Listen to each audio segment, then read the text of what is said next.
Chapter 42. Kyler was dressed in servant's garb, and there were many new servants in the castle, as Tara's retinue meshed with the remnants of Gareth's, which had meshed with the remnants of King Gundr the Ninth's. So getting into the servants' entrance was no problem. Once inside, he headed to the scullery and grabbed a tray of freshly polished silver goblets, balanced it on one hand, and walked toward the great hall. In the bustle and hum of activity and shouted orders and snarls of men and women under pressure working together for the first time, no one paid any attention to him. He was invisible, not because of the Kakari, but because of the practiced anonymity Durzo had spent so many hours teaching him. For the moment, all of the tables were stored in the servants' room adjacent to the great hall. After the coronation, the tables would be carried in fully set. The goblets went onto one of the high tables adjacent to the queen's table. Unfortunately, her table was still empty. It wouldn't be set until immediately before the banquet, and then only under the watchful eye of the queen's guard would her cupbearer lay out the castle's finest goldware for the high table with his own hand. These were not insurmountable difficulties. However, Tara Grayson didn't have a reputation as a drinker, so if Kyler used a poison mild enough that her cupbearer wouldn't be affected when he tested her wine, she might not drink a lethal dose. The same was true of her eating utensils. She was a dainty eater. So after setting down the goblets, Kyler grabbed a pile of rags, dirtied and polishing the tables, and headed down a back hallway. He walked purposefully, though he had no idea where the castle's laundry was. He scanned the ceilings and walls for the spy holes and crawl spaces that honeycombed the castle. When he saw a crawl space, he leapt, grabbed the edge with his fingertips, and pulled himself up. Inches from his face, a decaying web of fur crisscrossed the opening. Kyler's fingers were almost touching it. Hanging on by one hand, Kyler rolled the Kakari through the web. The web popped harmlessly like a soap bubble. From the secret passages, it was only a matter of finding his way. Kyler crawled or walked as the passages required and kept the Kakari over his eyes so he could see every magical trap. In an hour he'd found the royal treasury. The opening here was covered by stout iron bars. The Kakari made short work of that. Before you came along, assassinating a queen would have been hard. Is that a compliment? As the sheared bars came off in Kyler's hands, he stopped. I'm like a god. The thought jolted him. For some reason, it was the look on Blue's face that did it. Perhaps children didn't bother to cover their awe, or perhaps it was that he had been a Blue himself not so long ago. But as he thought about the awe in the guild rats' faces, he remembered the other faces. Carnarvon Shinga, Hugh Gibbets.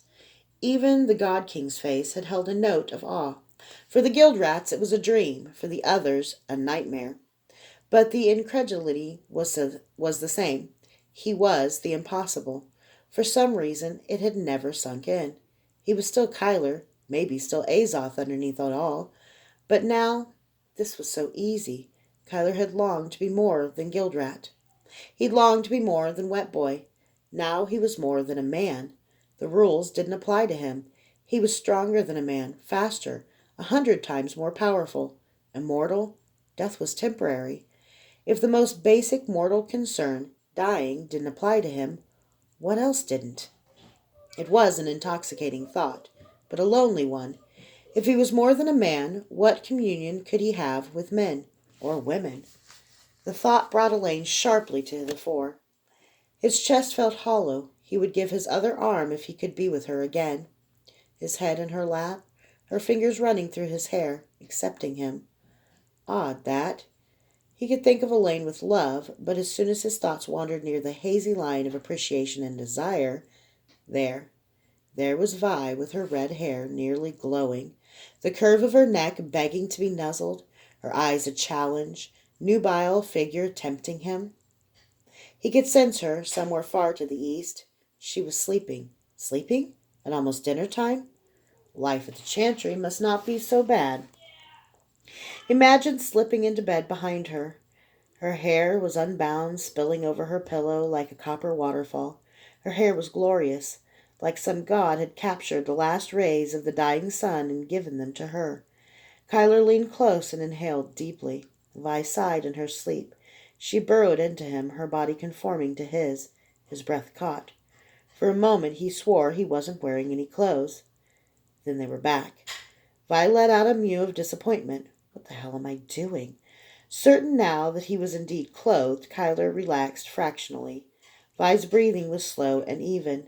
Kyler brushed a lock of hair behind her ear to see her face. She looked somewhat smaller, more fragile, but no less beautiful. Without the customary tension, her face looked younger. She looked her age, unlike Tara Grayson, whom sleep paled. Sleep lent Vi's features grace. Tara Grayson. The castle. Where the hell am I? Seeing gooseflesh rising on Vi's arm, Kyler pulled the blanket up over both of them. He ran a hand gently from her shoulder down her arm.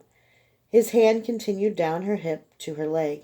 She was wearing a loose, short shift, and he stopped when his hand touched her warm, smooth skin. Then his hand came back up her leg under her shift. He was a man out of control, his pulse pounding in his ears, the room indistinct, thoughts indistinct, only his nerves alive. Her leg was lean, tight even in sleep. He trailed his hand over her hip. His fingertips glided over the depression between hip and navel, and then over her dancer's stomach, the perfect blend of warmth and soft over hard. He traced her lowest rib as she breathed, still evenly, though perhaps not so deeply as before, glorying in her. Kyler wasn't tall or thickly built, but Vi's slender form against him made him feel strong and tender and manly. He leaned close, breathing her in, and then he kissed her neck. Gooseflesh rose, and this time he knew it wasn't the cold. He kissed her again, tracing her hairline. His fingers brushed the underneath side of her breast. Her back arched, grinding her buttocks against his groin. He was naked once more, and her shift had ridden up. She was hot against him. Yes, her whole body whispered. Yes. A key grated in a lock. The sound was out of place. Then the other key grated, popping open a second lock. Kyler! I'm back. Sorry, I was elsewhere. I'm in your body, Kyler. Some things you can't hide from me. Tumescence is one of them. Tumescence? What? Oh, God. I didn't want to know that. Below, through the screen, Kyler saw the door to the treasury open. An officious little man clucked as he gazed around the barren room. There were only 3 chests, and he opened the smallest, and Kyler caught a glimpse of the crown, but the man sighed. Where the hell is that pillow? He muttered. He went out, closed the door, and began locking the locks. Kyler pulled back the screen and dropped into the room, landing silently almost on top of the chests. He pulled the stopper out of the vial, formed the Kakari into its bulb shape, and drew out a generous dose of Philodendus. He stopped the vial and tucked it back into a pouch and grabbed the crown. It was a simple, elegant piece with only a few emeralds and diamonds on it.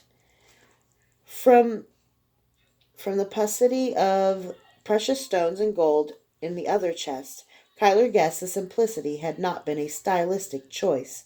He modified the Kakari even as he pressed the bulb, giving it a narrow brush on its tip rather than a needle. As quickly as he dared, he drew a narrow band along the inside of the crown, with a glob at the back. As soon as Tara Grayson began to sweat under the gold band on her forehead, the bottled fire would wreathe her head in flames, and the glob would cause a small explosion into the back of her head. He didn't want Tara Grayson to be publicly burned. He just wanted her dead. If she lived, the people's pity might offset their negative feelings for a time. If she lived, she would accuse Logan of the deed and execute him.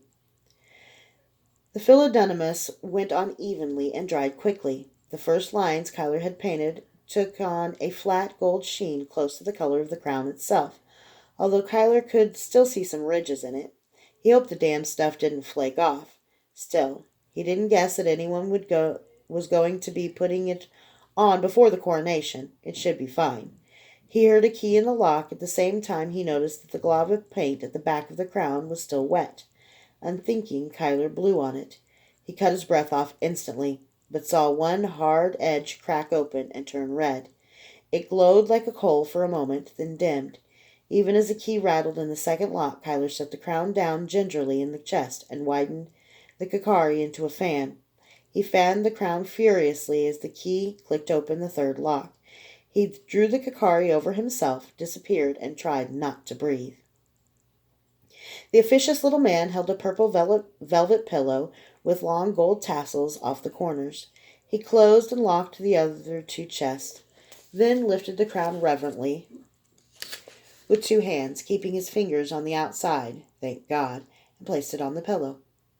He walked out of the room. Kyler jumped back up to the open screen, pulled himself into the crawlspace, and headed for a place to change into his nobleman's clothing.